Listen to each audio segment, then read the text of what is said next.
ఇక మొత్తానికైతే జూలై 17 నుంచి 31 వరకు డిఎస్సి పరీక్షలు, డిఎస్సి కన్నా ముందుగా టెట్ పరీక్షలు, మే 20 నుంచి జూన్ 3 వరకు నిర్వహణ, నోటిఫికేషన్ జారీ, 3 లక్షల మందికి ఊరట, 27 నుంచి ఆన్లైన్లో దరఖాస్తుల స్వీకరణ. మరి మనం మొదటి నుండి మొత్తుకుంటున్నాం, మీరు డిఎస్సి అంటున్నారు, డిఎస్సి కన్నా ముందు టెట్ ఎప్పుడు పెడతారో చెప్పండి అని చెప్పేసి టెట్కు సంబంధించిన విషయంలో 2-3 సార్లు అధికారుల దృష్టి కూడా తీసుకుపోవడం జరిగింది. మరి టెట్ పరీక్షకు సంబంధించిన క్లారిటీ ఇవ్వాలి. ఆ టెట్కు జనాలు ప్రిపేర్ కావాలన్నా వద్దా, డిఎస్సి డైరెక్ట్గా పెడతారా, టెట్ పెట్టిన తర్వాత పెడతారా అనే విషయాన్ని క్లారిటీ ఇవ్వాలని చెప్పేసి అధికారులతో కూడా మాట్లాడడం జరిగింది. మరి ఈ క్రమంలో జూలై 15 నుంచి 31 వరకు డిఎస్సి పరీక్షలు నిర్వహిస్తే, దానికన్నా ముందు మే 20 నుంచి జూన్ 3 వరకు టెట్ పరీక్షలు నిర్వహిస్తామని చెప్పి చెప్తున్నారు. మరి ఈ విషయానికి సంబంధించిన విషయంలో ఈ 27 నుంచి ఆన్లైన్లో దరఖాస్తులు స్వీకరించుకున్నారు. మరి ఆన్లైన్లో అప్లికేషన్ పెట్టుకోవాలి. టెట్ ఎగ్జామ్ ఉంటుంది. మే 20 నుంచి టెట్ పరీక్ష, జూన్ 17 నుంచి డిఎస్సి పరీక్ష ఉంటుంది. దయచేసి అభ్యర్థులందరూ గుర్తుపెట్టుకోండి. మరి రాష్ట్ర ప్రభుత్వం డిఎస్సికి ముందు టెట్ నిర్వహించాలని నిర్ణయించింది. 11,062 ఉపాధ్యాయ నియామకాలకు గత నెల 29న ప్రభుత్వం నోటిఫికేషన్ విడుదల చేసింది. డిఎస్సి రాయాలంటే టెట్ తప్పనిసరి కావడంతో మరోసారి టెట్ నిర్వహించాలని అభ్యర్థుల నుంచి విజ్ఞప్తులు రావడంతో రాష్ట్ర ప్రభుత్వం స్పందించింది.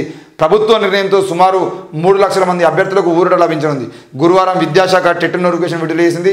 మే 20 నుంచి జూన్ 3వ తేదీ వరకు పరీక్షలు నిర్వహించనున్నట్లు టెట్ చైర్మన్ తెలిపారు. ఈ నెల 27వ తేదీ నుంచి ఆన్లైన్లో స్వీకరించనున్నట్టు పేర్కొన్నారు. ఏప్రిల్ 10 వరకు టెట్కు సంబంధించిన విషయంలో ఆన్లైన్లో దరఖాస్తులు స్వీకరిస్తారు. మరి మార్చి 27 నుంచి ఏప్రిల్ 10వ తేదీ వరకు ఆ టెట్కు సంబంధించిన అప్లికేషన్ తీసుకుంటారు. కాబట్టి దయచేసి అభ్యర్థులందరూ కూడా అప్లికేషన్ పెట్టుకోండి. మే 20న టెట్ ఎగ్జామ్ స్టార్ట్ అవుతుంది. జూన్ 17వ తేదీన డిఎస్సి పరీక్ష ఉంటుంది. ఇక గ్రూప్ 1కు గడువు పొడిగింపు, 16 వరకు దరఖాస్తుల స్వీకరణ, ఉత్తర్వులు జారీ. గ్రూప్ 1 ఉద్యోగ నియామకాల పరీక్షలకు దరఖాస్తుల గడువును ఈ నెల 16వ తేదీ వరకు టీఎస్పీఎస్సీ పొడిగించింది. దరఖాస్తుల గడువు గురువారం ముగియడంతో అభ్యర్థులకు మరో 2 రోజుల పాటు అవకాశం కల్పించింది. రాష్ట్ర వ్యాప్తంగా ఖాళీగా ఉన్న 563 గ్రూప్ 1 పోస్టుల భర్తీకి గత నెల 19వ తేదీన నోటిఫికేషన్ విడుదల చేసింది. ఫిబ్రవరి 23 నుంచి ఆన్లైన్లో దరఖాస్తులు స్వీకరిస్తుంది. బుధవారం వరకు 2.7 లక్షలకు పైగా దరఖాస్తులు అందినట్లు అధికారులు తెలిపారు. దీంతో దరఖాస్తు చేసుకుని అభ్యర్థులు ఆన్లైన్లో దరఖాస్తు చేసుకోవాలని పరీక్షను జూన్ 9న, మెయిన్స్ అక్టోబర్ 21న నిర్వహించనుంది. మొత్తానికైతే గ్రూప్ 1 నోటిఫికేషన్ సంబంధించిన విషయంలో గడువు పొడిగించింది. ఎవరైనా అభ్యర్థులు ఇంకా అప్లై అయిన వాళ్ళు ఉండేదంటే అప్లై చేసుకోండి.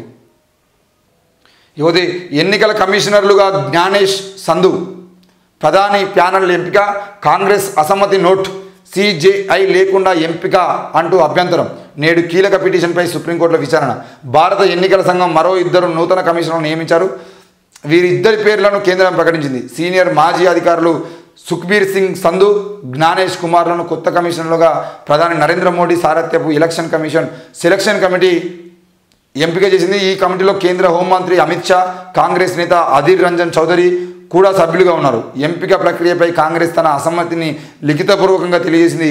ఇప్పుడు కమిషనర్లుగా ఎంపిక చేసిన వారి పేర్లను ఆ తర్వాత ప్రధాని మోడీ, అధీర్ రంజన్ వెల్లడించారు. కేంద్ర ఎన్నికల సంఘం ఇప్పుడు కేవలం ఎన్నికల చీఫ్ కమిషనర్ రాజీవ్ కుమార్ ఒక్కరి సారథ్యంలోనే పనిచేస్తుంది. లోక్సభ ఎన్నికల షెడ్యూల్కు ముందే ఇటీవలే 2 కమిషనర్లు అనూప్ పాండే గత నెల 14న రిటైర్ అయ్యాడు. కాగా మరో కమిషనర్ అరుణ్ గోయల్ ఆకస్మికంగా రాజీనామా చేశారు.